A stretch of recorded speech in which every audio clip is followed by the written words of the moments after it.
वास्तुशास्त्र की कुछ ऐसी सेटिंग्स जो यदि आप अपने घर में करते हैं तो आपके जीवन की 60 से 80% समस्याएं बिल्कुल खत्म हो सकती है। पहली बात तो ये कि नॉर्थ ईस्ट एक ऐसी दिशा है जो कि स्वच्छ दिशा है, पवित्र दिशा है, तो यहाँ पर बिल्कुल गंदगी ना हो। डस्टबिन, टॉयलेट तो हो ही ना, टॉयलेट है तो तुड़वाना ही पड़ेगा। और उस जगह को आप इतना साफ सुथरा रखें कि यदि वहां पर कोई चीज गिर जाए, खाने की चीज, और उसे उठा करके कोई बच्चा खा ले तो आपको चिंता ना हो। बस पहली बात तो ये। दूसरी बात ये कि नॉर्थ ईस्ट का जो फ्लोर होगा वो घर के दूसरे फ्लोर से हमेशा नीचे होगा। हाँ जी, या तो ढलान होगा नॉर्थ ईस्ट की तरफ या फिर वो नॉर्थ ईस्ट हमेशा नीचे होगा, इस बात का भी ध्यान रखें।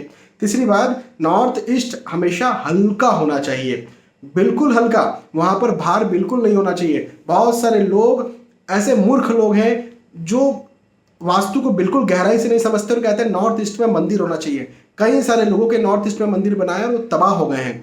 भारी भरकम मंदिर नॉर्थ ईस्ट में नहीं होना चाहिए। नॉर्थ ईस्ट मेडिटेशन रूम है, मेरी इस बात को ध्यान रखें। मैंने बहुत गहन विश्लेषण किया है और बहुत सारे लोगों के घर को मैंने देखा है और उसके बाद आपसे ये कह रहा हूं। साथ ही साथ साउथ वेस्ट हमेशा भारी होना चाहिए।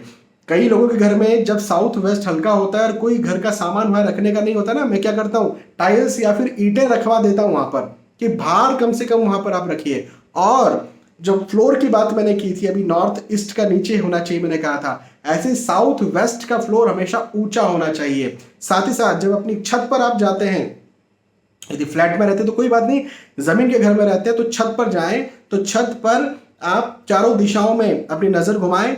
साउथ वेस्ट की जो दिशा है वहां पर आपको कुछ ऊंचा लगाना चाहिए। चाहे वहां पर रूम बन जाए, बहुत अच्छी बात है। यदि वहां पर रूम नहीं है तो एटलीस्ट आप वहां पर लोहे का जो है वो रॉड, लोहे का खंबा कुछ वहां पर लगा दें ताकि वो जगह आपकी ऊंची हो जाए दूसरी दिशाओं से। ठीक है, इतना यदि आप करते हैं तो आपके जीवन की 60 से 80% समस्या खत्म हो जाएंगी। बाकी फिर और भी चीजें हैं और भी बातें हैं जिनको देखा जाना जरूरी है।